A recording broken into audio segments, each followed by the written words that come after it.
आज ब्राह्मणेतर से भी कथा हो रही है, लड़कियां भी कथा कर रही हैं। कहीं है शास्त्रों में कि ऐसा होना चाहिए?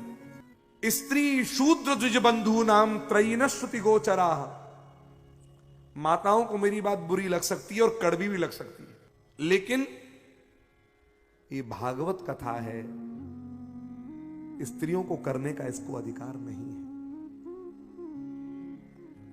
अनुष्ठानात्मक जितनी कथाएं होंगी, स्त्रियों को करने का अधिकार उसे नहीं है। अब मदालसा, गार्गी, इनके नाम ले लेकर के अगर कोई चर्चा करता है कि उन्होंने कहां भागवत कही है।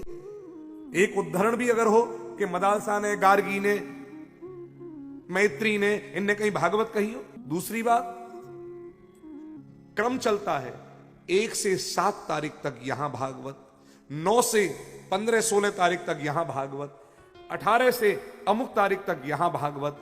अब मेरे प्रश्न का उत्तर दो, मासिक धर्म नहीं होता है क्या? कोई ऊपर से उतर करके देवियां आई हैं? सब भ्रष्टम भ्रष्ट।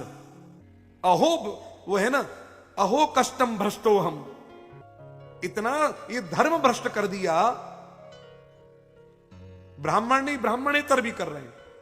मैंने आपको पहले दिन भी उदाहरण दिया था, सूत जी ब्राह्मण, वाल्मीकि भी जिन्होंने रामायण लिखी वो ब्राह्मण, और पूरी भागवत में किसी भी स्त्री को कथा करने के लिए कहीं पर भी संकेत नहीं किया गया है। अब उदाहरण दिया जाएगा कि स्कंद पुराण में जो भागवत का महात्म्य है, उसमें तो लक्ष्मी जी ने भगवान विष्णु को भी कथा सुनाई है भागवत की।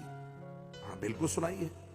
स्कंद पुराण के भागवत महात्म्य में 1 महीना में जब भागवत होती है तो भगवान विष्णु कथा सुनाते हैं, लक्ष्मी कथा सुनती है। फिर लक्ष्मी कहती है स्वामी हम भी कथा सुनाएंगे, आ जाओ। लक्ष्मी 2 महीना कथा करती है, भगवान विष्णु कथा सुनते हैं। तो वो लक्ष्मी का उदाहरण लेकर के अगर आज की स्त्रियां कहने लग जाएं कि हम भी कर, तो वो लक्ष्मी का उदाहरण लेकर के अगर आज की स्त्रियां कहने लग जाएं कि हम भी कर सकती हैं, तो पहले उनको यह समझना चाहिए कि लक्ष्मी किसी की योनि से पैदा होकर के नहीं, वो अयोनिजा है।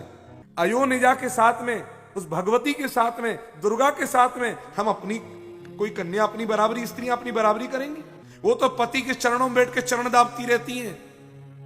लक्ष्मी आजकल है जाए तो गला बच जाए पति को, ठाकुर जी कृपा कर रखो है। विवाह करवे के बाद भी सिंदूर नहीं लगाती, कहीं बिंदी नहीं लगा रही है, और कह रही है कथा करेंगे। सब भ्रष्ट हो रखा है।